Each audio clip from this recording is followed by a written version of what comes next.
ഇപ്പൊ റീസെന്റ് ആയിട്ടുള്ള ഒരു ഇന്റർവ്യൂല് നമ്മുടെ ഫിലിം ആക്ടർ ഗ്രേസ് ആന്റണി പറഞ്ഞിട്ടുണ്ടായിരുന്നു, മൂപ്പത്തിക്ക് ചെമ്മീൻ ഭയങ്കര ഇഷ്ടമാണ്, പക്ഷെ ചെമ്മീൻ കഴിച്ചു കഴിഞ്ഞാല് ബോഡി ഭയങ്കരമായിട്ട് വീർക്കും, ബോഡിയിൽ ഭയങ്കര റെഡിഷ്നെസ് ആവും എന്ന് പറയുന്നത് കേട്ടിട്ടുണ്ട്.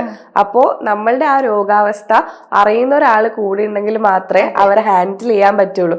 അതൊരു ഫുഡ് അലർജി പ്രശ്നമാണ്. അപ്പൊ എനിക്കെന്ന് വെച്ചിട്ടുണ്ടെങ്കിൽ ഭയങ്കര ഡസ്റ്റ് അലർജിയാ, തുമ്മിക്കൊണ്ടിരിക്കും. എന്റെ അമ്മയൊക്കെ പറയും തുമ്മി തുമ്മി തുമ്മി നിനക്ക് എന്തെങ്കിലും പറ്റുമെന്ന് പറയും, അതുപോലത്തെ തുമ്മല. അപ്പോ ഈ അലർജി നമ്മൾ കോമൺ ആയിട്ട് യൂസ് ചെയ്യുന്ന ഒരു ടേമാണ്. എന്തൊക്കെ ടൈപ്പ് അലർജി ഉണ്ട്? അലർജി ആക്ച്വലി നമ്മൾ പൊതുവേ പറയാ ഇമ്മ്യൂണിറ്റി ഇല്ലാത്ത ആളുകൾക്കാണ് വരിക എന്നുള്ളത്. പക്ഷെ ഇമ്മ്യൂണിറ്റി കൂടുതലുള്ള ആൾക്കാർക്കാണ് അലർജി ഉള്ളത്. കാരണം ഇപ്പൊ നമുക്ക് ചെറിയ ചെറിയ പൊടി, അതുപോലെ തന്നെ പൂമ്പൊടി പോലുള്ള കാര്യങ്ങള്, വളർത്തുമൃഗങ്ങളുടെ ചെറിയ മുടി, അങ്ങനത്തെ കാര്യങ്ങളൊക്കെ അതിലുള്ളിലൊക്കെ ഓരോ പ്രോട്ടീൻ കണ്ടന്റ് ആണ് ഉള്ളത്. ഇത് നമ്മുടെ മൂക്കിലോട്ട് കയറുമ്പം നമ്മുടെ ബോഡി വിചാരിക്കുന്ന ഇത് നമ്മുടെ ശരീരത്തിന് ദോഷം ഉണ്ടാക്കുന്ന എന്തോ ഒരു വലിയ കണ്ടന്റ് ആണ്. അപ്പം നമ്മുടെ ബോഡി അതിന് എതിരെ വർക്ക് ചെയ്യാണ്, ഹൈപ്പർ ആയിട്ട് വർക്ക് ചെയ്യുന്നതാണ് അലർജി എന്ന് പറയുന്നത്. നമുക്ക് അലർജിയുടെ ആന്റിബോഡീസ് നമ്മുടെ ബോഡിയിൽ കൂടുതലുള്ളത് കൊണ്ടാണ് ഇങ്ങനെ കൂടുതലായിട്ട് ഒരു ചെറിയൊരു കാര്യത്തിന് പോലും ഇത്രയും കൂടുതൽ ഹൈപ്പർ ആയിട്ട് ഒരു സെൻസിറ്റിവിറ്റി കാണിക്കുന്നത്. അപ്പൊ നമുക്ക് അലർജി എന്ന് പറയുന്നത് ഇമ്മ്യൂണിറ്റി കൂടുതലുള്ളത് കൊണ്ടും കൂടിയാണ്. അലർജി സ്കിൻ അലർജി ആയിട്ട് കാണിക്കാം, അതുപോലെ തന്നെ നമുക്ക് ഗട്ട് അലർജി ആയിട്ട് കാണിക്കാം. പിന്നെ നമുക്ക് ഓൾറെഡി ഇപ്പൊ നമുക്ക് എല്ലാവർക്കും അറിയുന്നത് പോലെ തുമ്മല്, ജലദോഷം, ശ്വാസകോശ സംബന്ധമായിട്ടും കാണിക്കാൻ പറ്റും. ഗട്ട് അലർജി പൊതുവേ നമുക്ക് ആ ഫുഡ്, ഓരോ ഫുഡിനോടുള്ള അലർജിക്ക് ആയിട്ടായിരിക്കും. ഇപ്പൊ ചിലർക്ക് പാലായിരിക്കും, ചിലർക്ക് കപ്പലണ്ടി ആയിരിക്കും, ചിലർക്ക് ഗോതമ്പായിരിക്കും, നട്ട്സ് പറ്റാത്ത ആളുകൾ ഉണ്ടായിരിക്കും. അങ്ങനെ ഓരോ ഫുഡിനോടായിരിക്കും. ഇപ്പൊ ചെമ്മീനും ഷെൽ ഫുഡ്സ് ഒക്കെ, ഷെല്ലുള്ള ഫുഡൊക്കെ അല്ലെങ്കിൽ സീ ഫുഡൊക്കെ ഒരുപാട് കോമൺ ആയിട്ട് ആളുകൾക്കുള്ളതാണ്. അത് ഈ പറഞ്ഞ പോലെ ശരിയാണ്, അവരെ ഹാൻഡിൽ ചെയ്യാൻ പറ്റുന്ന ഒരാൾ കൂടെ ഉണ്ടാവണം അങ്ങനത്തെ ആളുകൾ ഇത് കഴിക്കുകയാണെന്നുണ്ടെങ്കിൽ. കാരണം അത് എത്രത്തോളം സിവിയർ ആയിട്ടാണ് പ്രസന്റ് ചെയ്യുക എന്നുള്ളത് നമുക്ക് ചിലപ്പോൾ പറയാൻ പറ്റില്ല.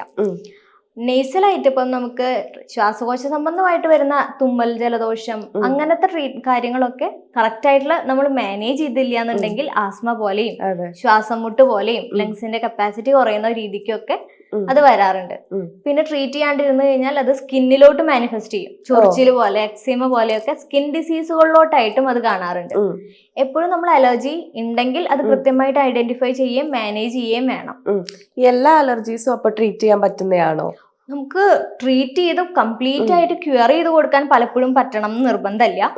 പറ്റിയ കേസുകളും ഉണ്ട്, പറ്റാത്ത കേസുകളും ഉണ്ട്. പക്ഷെ ഒരു പരിധി വരെ അവരുടെ ലൈഫ് സ്റ്റൈല് നമുക്കൊന്ന്, ജീവിത നിലവാരം ഒന്ന് മെച്ചപ്പെടുത്തി കൊടുക്കാൻ പറ്റും. അതായത് സ്ഥിരമായിട്ട് ടാബ്ലറ്റ്സ് എടുത്തുകൊണ്ടിരിക്കുക, സ്ഥിരമായിട്ട് സ്പ്രേ അല്ലെങ്കിൽ സ്ഥിരമായിട്ട് അങ്ങനെ എന്തെങ്കിലും ഒരു മെഡിസിന്റെ മുകളിൽ ഡിപ്പെൻഡ് ചെയ്യാതെ അവർക്ക് ജീവിക്കാനുള്ള ഒരു അവസ്ഥയിലോട്ട് നമുക്ക് എത്തിക്കാൻ പറ്റും. ചില ആളുകൾ ഫുഡ് കഴിച്ചാൽ അവർക്ക് അപ്പം തന്നെ ബാത്റൂമിൽ പോയിട്ടില്ലെങ്കിൽ സമാധാനം കിട്ടില്ല. അതെന്തുകൊണ്ടാ ശരിക്കും?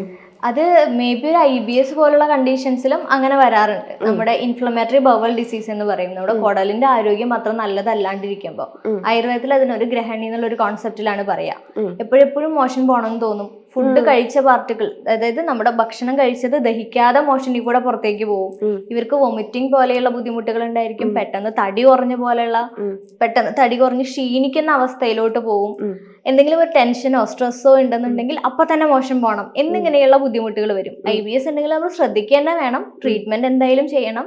IBS, ക്രോൺസ് പോലുള്ള അസുഖങ്ങളുള്ള ആളുകൾക്ക്, കുടലിന്റെ ആരോഗ്യവുമായി ബന്ധപ്പെട്ട അസുഖങ്ങളുള്ളവർക്ക് ഫിസ്റ്റുല വരാനുള്ള സാധ്യത കൂടുതലാണ്. നമ്മൾ എപ്പോഴും പറയാറുണ്ട്, ഒരു മനുഷ്യൻ ഹെൽത്തി ആയിട്ട് ഇരിക്കണമെങ്കിൽ 3 ലിറ്റർ എങ്കിലും വെള്ളം കുടിക്കണം എന്നുള്ളത്. ശരിയാണോ അത്? നമ്മുടെ ശരീരഭാരത്തിന് ഓരോ 25 കിലോയ്ക്കും 1 ലിറ്റർ വെള്ളം എന്നുള്ളൊരു കണക്കിലെടുക്കുന്നത് നല്ലതായിരിക്കും. ഇപ്പോ ഒരു 50 kg ഉള്ള ഒരാളാണെങ്കിൽ 2 liters ഓഫ് വാട്ടർ കുടിക്കുക. ഇപ്പോ സ്ഥിരമായിട്ട് കാണുന്നതാണ് വെള്ളം നന്നായി കുടിക്കണം എന്നുള്ളതുകൊണ്ട് ആളുകൾ ഒരു അളവില്ലാണ്ട് വെള്ളം കുടിക്കും. അത് ശരീരത്തിന് നല്ലതല്ല, ദഹനത്തിന് മൊത്തം അത് പ്രശ്നമാക്കും. നമ്മുടെ വയറെപ്പോഴും ബ്ലോട്ട് ചെയ്തിട്ടിരിക്കും. കഴിച്ച ഫുഡ് വേണ്ട പോലെ ദഹിക്കില്ല, നമ്മുടെ കിഡ്നിക്ക് ഓവർലോഡ് ആയിരിക്കും. അപ്പോ ആവശ്യത്തിനുള്ള വെള്ളം കുടിക്കുക, അത് നമ്മുടെ ശരീരഭാരത്തിനനുസരിച്ച് കുടിക്കുക. അതായിരിക്കും ഹെൽത്തി ആയിട്ടുള്ള ഒരു രീതി. ഈ ഒറ്റയടിക്ക് ഒരു ബോട്ടിൽ ഫുൾ വെള്ളം കുടിക്കുന്ന ആളുകളുണ്ട്, അതായത് രാവിലെ എഴുന്നേറ്റ് പാടെ 1 ലിറ്റർ കംപ്ലീറ്റ് ചെയ്യാന്നുള്ള രീതിയിൽ. അവരോട് എന്താ പറയാനുള്ളത്? കിഡ്നിക്ക് ഭയങ്കര പ്രശ്നമായിരിക്കും. നമ്മുടെ കിഡ്നീനെ ദ്രോഹിക്കുന്ന പോലെ ആയിരിക്കും അത്രയും ഒരു അളവ് വെള്ളം ഒരുമിച്ച് കുടിക്കുന്നത്. നമ്മുടെ ബോഡിയുടെ ടെമ്പറേച്ചറും കിഡ്നിക്ക് അത്രയും ലോഡായിരിക്കും ഇത്രയും അളവിൽ വെള്ളം ഒരുമിച്ച് കുടിക്കുന്നത്. അത് നമ്മുടെ ശരീരത്തിന് അത്ര ഹെൽത്തി ആയിട്ടുള്ള ഒരു രീതിയല്ല. ആവശ്യത്തിനുള്ള വെള്ളം സിപ്പായി കുറച്ചേശ് അളവിൽ കുടിക്കുക. അപ്പോഴാണ് നമുക്കത് ബോഡിക്ക് എടുക്കാൻ പറ്റുക. ഈ ഗട്ട് ഹെൽത്ത് ഇംപ്രൂവ് ചെയ്യാനുള്ള കുറച്ച് ഫുഡ്സ് ഒന്ന് റെക്കമെൻഡ് ചെയ്യാമോ? ഗട്ട് ഹെൽത്ത് ഇംപ്രൂവ് ചെയ്യാൻ വേണ്ടിയിട്ട് ജീരകവെള്ളം കുടിച്ച കാലത്ത് ഒരു മോർണിംഗ് ജീരകവെള്ളം കുടിച്ച് സ്റ്റാർട്ട് ചെയ്യുന്നത് നല്ലതായിരിക്കും. അതുപോലെ തന്നെ മോര്, അതായത് തൈരല്ല, മോര് നല്ലൊരു പ്രോബയോട്ടിക് ആണ്. നമ്മുടെ ഡൈജഷൻ മെച്ചപ്പെടുത്താൻ വേണ്ടി ഇത് ഹെൽപ്പ് ചെയ്യും. മോര് കാച്ചി അത് വെച്ച് ചോറൊക്കെ കഴിക്കുന്നത് ഗട്ട് ഹെൽത്തിന് ഭയങ്കര ബെനിഫിറ്റ് ആണ് നൽകുക. അതുപോലെ തന്നെ എപ്പോഴും ചൂടുള്ള ഫുഡുകൾ കഴിക്കാൻ ശ്രദ്ധിക്കുക. അത് നമുക്ക് പെട്ടെന്ന് ഡൈജഷൻ ഹെൽപ്പ് ചെയ്യും. തണുത്ത ഫുഡ് കഴിക്കുന്നത് അത്ര നല്ലതല്ല. അതുപോലെ നമ്മുടെ ഫുഡ് കഴിക്കുന്നതിന്റെ കൂടെ തണുത്ത വെള്ളം കുടിക്കുന്നത് നമ്മുടെ ഡൈജഷന് കുറച്ച് പ്രശ്നമാണ്. അതുപോലെ നമുക്ക് എല്ലാ സമയവും ഒരു പ്രോപ്പർ ആയിട്ടുള്ള ഒരു ടൈം പീരീഡ് കീപ്പ് ചെയ്യാൻ ശ്രദ്ധിക്കുക. എല്ലാം കറക്റ്റ് ടൈമിൽ ഭക്ഷണം കഴിക്കുന്നതും ഇത്രയും കാര്യങ്ങൾ തന്നെ ശ്രദ്ധിച്ചു കഴിഞ്ഞാൽ തന്നെ നമ്മുടെ ദഹനം കുറച്ച് മെച്ചപ്പെടും. നമ്മുടെ ഒരു പ്ലേറ്റ് എടുക്കുമ്പോൾ നമ്മൾ അതിന്റെ ഓരോന്ന് എടുക്കുന്നതിന്റെ ക്വാണ്ടിറ്റിയിലാണ് എപ്പോഴും നമ്മൾ ശ്രദ്ധിക്കേണ്ടത്. ഇപ്പൊ ഒരു പ്ലേറ്റിനെ ഒരു 4 പാർട്ടീഷൻ ആക്കിയിട്ട് അതിന്റെ 1/4 ഭാഗം മാത്രം ചോറ്, ചപ്പാത്തി അങ്ങനെയുള്ള ധാന്യവർഗ്ഗങ്ങളൊക്കെ ഒരു 1/4 ഭാഗം എടുക്കുക. ബാക്കി 1/4 ഭാഗം പ്രോട്ടീൻ ഉള്ള ഫുഡുകൾ ആഡ് ചെയ്യാൻ ശ്രമിക്കുക. ഇപ്പോൾ ചിക്കൻ ആണെങ്കിലോ അല്ലെങ്കിൽ പയറ് പരിപ്പ് വർഗ്ഗങ്ങളാണെങ്കിലോ മുട്ടയാണെങ്കിലോ പനീർ, ഇതൊക്കെ പ്രോട്ടീനിൽ വിടും. ബാക്കിയുള്ള 1/4 ഭാഗം പച്ചക്കറികൾ, ബാക്കിയുള്ള 1/2 ഭാഗം പച്ചക്കറികളോ ഫ്രൂട്ട്സോ ഉപയോഗിക്കുന്നതായിരിക്കും നല്ലത്. അങ്ങനെ ഒരു ഹെൽത്തി പ്ലേറ്റ് തന്നെ സെറ്റ് ചെയ്യുകയാണെന്നുണ്ടെങ്കിൽ ഗട്ട് ഹെൽത്ത് നന്നാവും.